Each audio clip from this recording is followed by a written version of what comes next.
My name is James C634. Welcome back to the YouTube channel. In this video we are going over the 9 different Titans from Attack on Titan. Now I will be trying to rank these Titans roughly on a strength, like Titan versus Titan, who would win basis.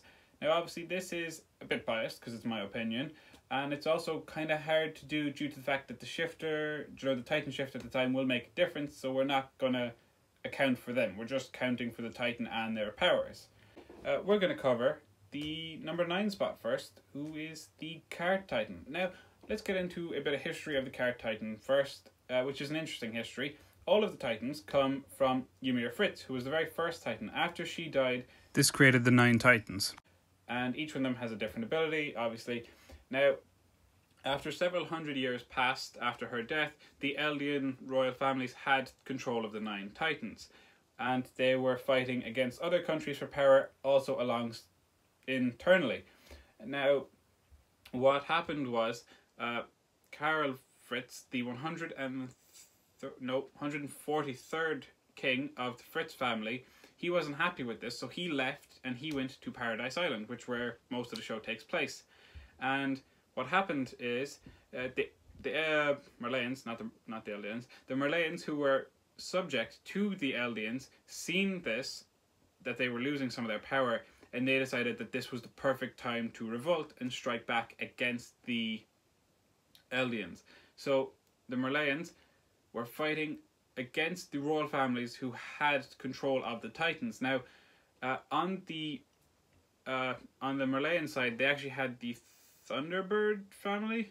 Yeah, I think it's Thybird family, which are the family who controls the Warhammer Titan. So this obviously helped the Merlians out a lot due to the fact that they were up against 7 other Titan shifters. And eventually, during the Titan Wars, the Merlians ended up claiming all of the 7 Titans. And one of them was the Card Titan, who is obviously first up on our list.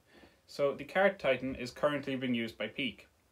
Now the Card Titan is, its main use is obviously, or main ability is its endurance. It's quite amazing for endurance because Peak can stay in that form for months at a time. And now going into this form actually doesn't take that much energy either. She says that she could transform several times over and it not use too much energy, unlike most other Titans. For anyone who doesn't know, the Card Titan is a 4-meter Titan that moves on all 4s. Due to this and being in the Titan form for months at a time, Peak sometimes forgets how to walk normally on 2 legs. So when she's in her human form, she'll either be crawling around or she'll be using crutches. And see, the Card Titan is at the bottom of the list due to the fact that it doesn't have a super amount of attack power or defense. Its main thing is its endurance. Now you could put, because of the flat bit on its back, you can obviously use cannons, which they have started to do in recent years, but that's not part of the Titan, so I'm not counting it in the one-on-one battles. But yeah, that's actually what it was used for a very long time, was transport and for moving soldiers from wherever they were to the front lines because of the flat area on its back. And we actually see this a lot in episodes.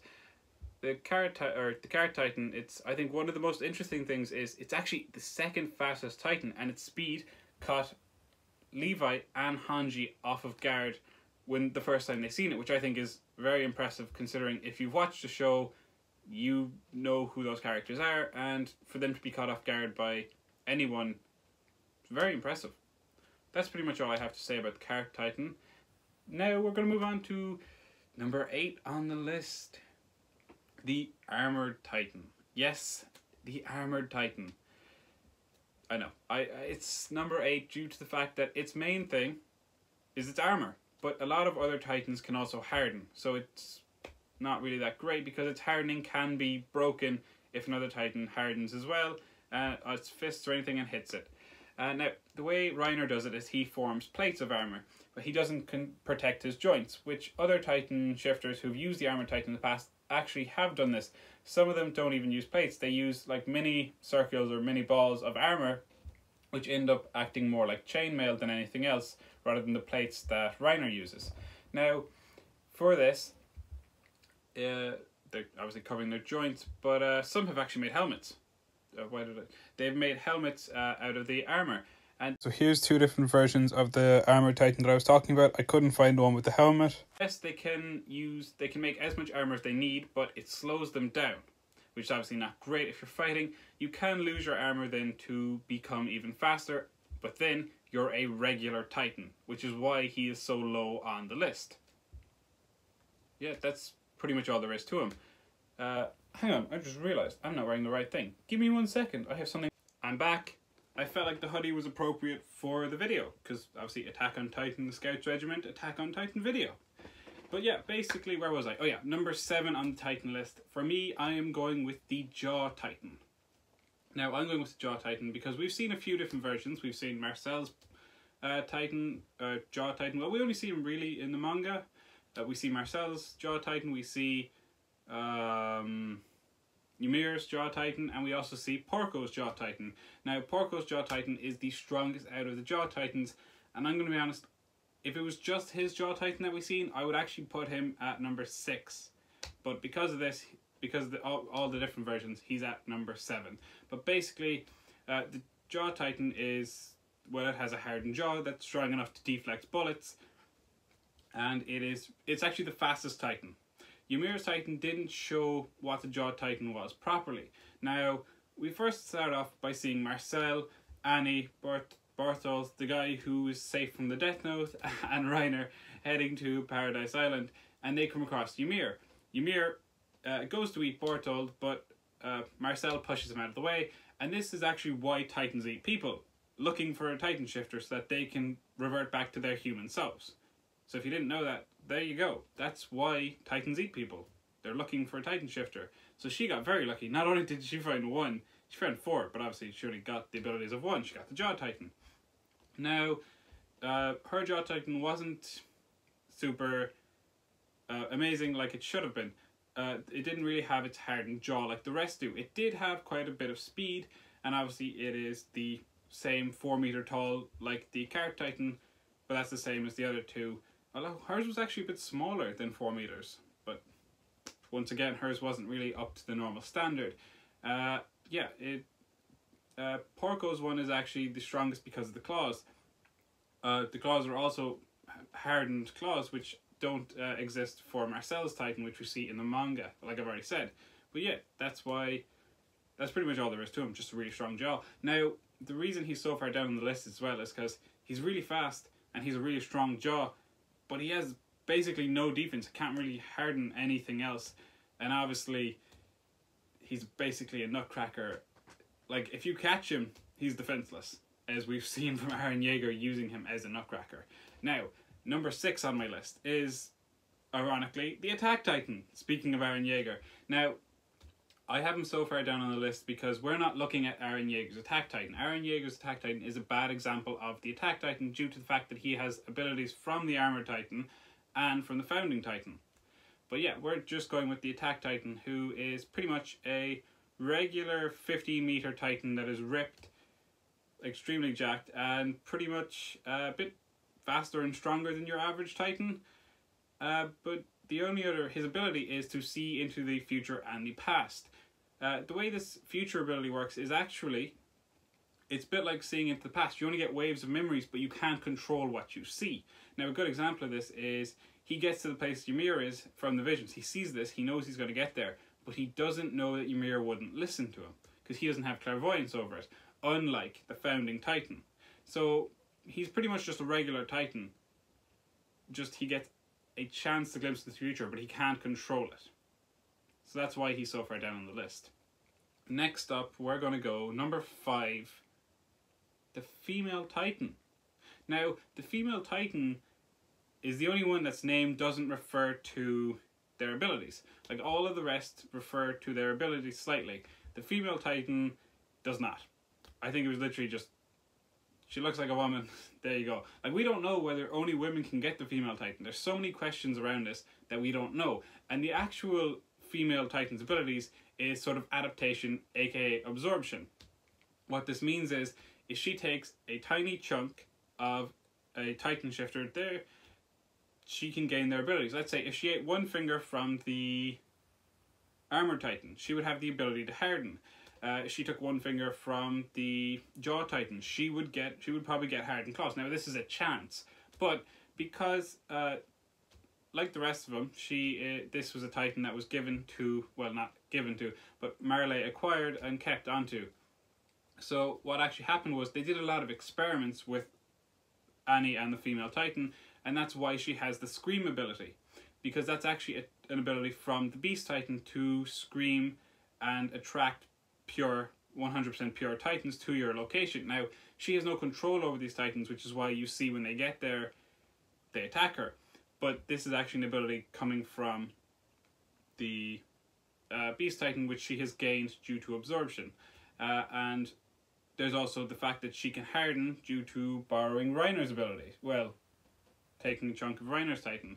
So, yeah, that's it. She doesn't even need the whole Titan. She just needs like a finger. So, yeah, that's actually what the female Titan is. And now her stamina is really good. And if you don't know what I'm on about, basically she ran the whole length of the island in Titan form, and she summoned Titans to wall Maria with the hole in it, and she filled it up. That was actually her. She did a really good job as a Titan, but then again, Paradise Island was not her actual first mission as a Titan. She had another mission before that. She was away in another land fighting in a war with the Eldians, helping them. So that's what there is to say about the female Titan. On to number 4? Oh my god, I've lost count. I think I'm on number 4. I'm on the Beast Titan anyway. So that's what I'll tell you. I'm on the Beast Titan. Now, Zeke's Beast Titan is a little bit different due to the fact that obviously the Scream can transform people into, or only subjects of Ymir can he can turn them into Titans, 100% pure Titans. Now, unlike Annie, he can actually direct them where to go. But he can't do much more than that.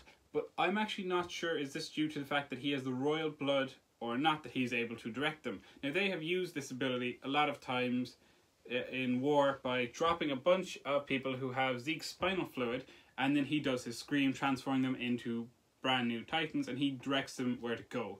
Because obviously, even a Titan that you can't control, just tell it where to go, is still pretty powerful. And we've seen them use this in plenty of battles. Dropping a bunch of people on a city, boom, now you've got a bunch of Titans, you're going to lose. Yeah. Obviously, actually, they used Reiner for this a lot as well. They'd use him as a shield during battle. Sorry, I never mentioned that. Should have. Marley would have used him as a shield. Yeah. And yeah, that's... Oh, the Beast Titan. Interesting fact, the Beast Titan is not actually a monkey always. It actually depends on who owns the Titan. So the person who owned the Beast Titan before Zeke was actually a sheep, which might sound really weird. And I know there's actually records of an alligator Beast Titan as well. Now, an interesting fact is that it's basically the animal sized up to whatever it is, its strength. Let's say it has a human strength of, the animal is like a cheetah. It'll get cheetah speed, but amplified to Titan size, which is why Zeke he picked a monkey so he could throw stuff, really. And one of the great things about this for Marley is that his ability was used to attack retreating troops. They would get him to use his rock scatter shot, I think it's called, to just take down retreating troops. That was one of the reasons he picked a monkey, because it could throw stuff. Yeah. I think the strongest animal that the Beast Titan could beat, I think, is a beetle. Because a beetle, it can hold weight 5 times stronger than its actual body weight, which means that a Titan version of that would be incredibly, incredibly, incredibly strong. Because you'd have regular Titan strength, and then the beetle would... what's the word for times 5 it? It would times 5 the strength of the Beast Titan, which would be incredibly strong. He would be stronger than Zeke's Titan if it was a beetle. You know, if you had the Beast Titan as a beetle, it would be stronger than Zeke's current Monkey Titan, which is actually crazy to think about. And he is a 17-meter Titan, I think. Oh, female Titan is 14-meter Titan. Forgot to mention that. So it's just, they're really leveling up here. Female attack. Yeah. Sorry, I just think that's funny. Next Titan is... Whew. I think I have 3 left. I have the Founding Titan, the Warhammer Titan, and the Colossal Titan. So next up we're going with the Warhammer Titan. In the third spot, personally in my third spot, is the Warhammer Titan. Now, obviously, the Firebird family did have the Warhammer kind of hidden. Basically, they were actually allowed to keep their family was allowed to keep the Titan due to the fact that they helped out during the Titan Wars, and they were made honorary aristocrats. Now, they had promised to use the Titan's power to help Marley in battles, but they never really used it up until Aaron attacked.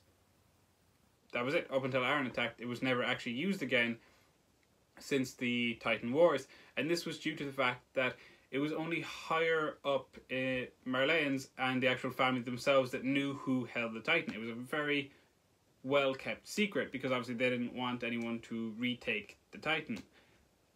Yeah, that's and obviously what the Titan can do is it can create constructs, completely any construct, and the craziest part is these can be flexible. We've seen it create a crossbow, so that's string. It can create a whip. Can you imagine the Titan hardened skin as a whip?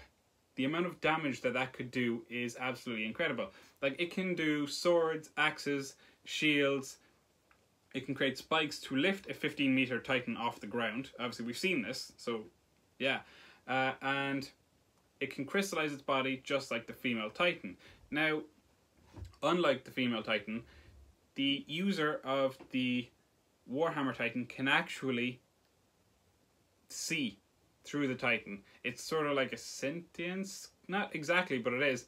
So they can see what's going on with the Titan, and that's how they know what's going on outside their crystal, and they're able to fight. They basically attach an umbilical cord from the bottom of the crystal. Now, the one problem is if you snap that umbilical cord sort of thing, the Warhammer Titan shuts down, and because of the fact that it's a 15-meter Titan, it is not exactly easy to make another one. But you should be perfectly safe in your crystal form unless Aaron Yeager decides to use the Jaw Titan as a nutcracker. Then you're screwed. Actually, I have a question. Why did Porco not gain Warhammer Titan abilities like Aaron did? Because he would have just had as much Warhammer juices as Aaron got, wouldn't he? Because I don't think it's due to the fact of the Founding Titan, because he managed to get the Armored Titan abilities just from a vial of spinal fluid from the Armored Titan. So, I don't know. I need an answer for that. Yeah, that's second on the list is the Colossal Titan. Now, the Colossal Titan is a 60-meter Titan. I don't know. It's a massive Titan, obviously, if you don't know. And it's the biggest of all the Titans, except for Rodriguez's Titan that he turned into. It was like 2 meters taller. But that's sort of a different story. His Titan was so tall it couldn't stand up. So, back on to the Colossal Titan. The Colossal Titan, it's pretty powerful. It doesn't have the ability to harden, which is quite interesting. Because a lot of other Titans on our list do. Like, the Beast Titan can harden, Female Titan, Attack Titan, Warhammer Titan is basically just hardening. Armored Titan, a lot of the Titans can harden. The Jaw Titan is hardening. That's like 6 on the list right there. Yeah, the Founding Titan. So 7 out of 9 Titans can actually harden. It's just the Cart Titan and the Colossal Titan that can't harden. So obviously if you go for the neck, oh, it's bad, except for the fact that it's not. So the Colossal Titan can actually control the amount of steam that it produces, as we've seen from Borthold. We see him do it on the wall, where he can push people away using this. And he can control the temperature and the amount of steam and speed that comes out. But obviously, one problem with this is that it uses up your muscles.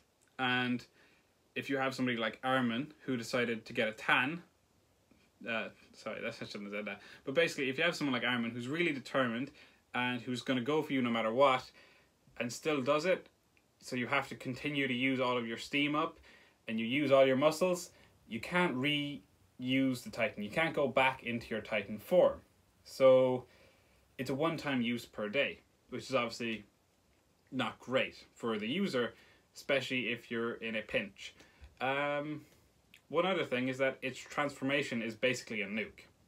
But, like I said, they can actually control the output of the transformation, because when you see them outside of the wall, their transformation is quite simple. There was no massive winds, and yes, maybe it was blocked by the wall a bit, but there was still not much on top of the wall. You didn't see any movements, whereas we've seen them transform in the middle of the town at the end of season 2, do you know, the battle, the final stand battle, and it created a nuclear mushroom cloud. So obviously they can control it a bit, and Armin has managed to, he did it deep underwater. He transformed deep underwater for his Colossal Titan, or, well, it's actually pronounced Colossus Titan, but everyone says Colossal, which is why I've been saying Colossal. But inland, those shockwaves could be felt all deep inland, which means that it's obviously really, really powerful. The shockwaves could be felt miles away. Yeah. And last but not least, the founding Titan. Ymir Fritz was the very first founding Titan. She gained the abilities of the Titan after she was a slave, and she set a pig free. When the king came around and asked who set the pig free, everybody pointed at her. They ratted her out very quickly. And basically, so she was let free to run like the pig, and they hunted her down. They chased her and hunted her down. She tried to hide under a tree. She fell into a crack in the tree, and under that was a massive body of water with the, I think it's meant to be like the creator of life, or the creature that created life, but it's a giant centipede that we've seen in the show. And she fused with that and became the very first Titan. Now, did she go back and free her and the rest of her people from slavery? No. She went back and served the king that had been enslaving her. And she did this as a Titan. She actually went and fought in wars for him and won lots and lots of wars. Because obviously, back then there was no counter for a Titan. Hell, they barely knew what it was. And so what he did to thank her for this was he made her his concubine. They had 3 kids together, and she was in his service for 13 years before an assassination attempt was made on his life. She jumped in the way and died instead. What he made her kids do was absolutely disgusting. Basically, he made the kids, the 3 kids that they had together, eat her body, all of her, so that there was none of her blood or power wasted. And he continued this practice with the subjects of Ymir for a very, very long time. Now, we'll actually move on to the abilities of the founding Titan after that's a history lesson. Yeah, now on to the abilities of the founding Titan. It can transform any subject of Ymir into a full-blooded Titan, and it has full control over this. Unlike Zeke, where it's random, it can actually determine the size, the height, the type of Titan, everything. That's how the walls were created, because what happened was King Karl Fritz, he basically went away with a load of subjects of Ymir. He transformed them, all those subjects, into the Colossal Titans, and then got them to harden? Yeah, into harden. And that's how the walls were created. Just using a bunch of regular humans that were turned into Colossal Titans using the power of the Founder. Now obviously the Founder can also 100% control pure Titans. It can do this in human form. You don't need to be in your Titan form to do this. We see this when Aaron touched Diana Fritz's hand during that, and he managed to control a pure Titan to attack her. We also see that it has some influence over Titan shifters, but not enough to actually fully control them. Let's see, what are some other abilities of the founding? So there's a lot of abilities. It's actually omnipotent in terms of time. So what I mean by that is it can see past, present, and future all in one go. If something changes the past to affect its current timeline, it can go back and change it if it's not happy. It can also change the biology of the subjects of Ymir. We know this because, well, Zeke was going to use it to sterilize the entire population. It can also, it's clairvoyance. It can talk to everyone at the exact same time. Hundreds of years ago, one of the people who had the founding Titan used it to basically make the subjects of Ymir immune to a plague. yeah, pretty handy ability, I suppose. Yeah. Obviously, the only people who this doesn't work on are people who are not subjects of Ymir and the Ackerman family. Yeah, there's obviously a lot more I could go into with all of these Titans, but I don't want to make this a super long video, so I'm going to end it here. Yeah, if you want to see a longer version of this, let me know and I can make a different one.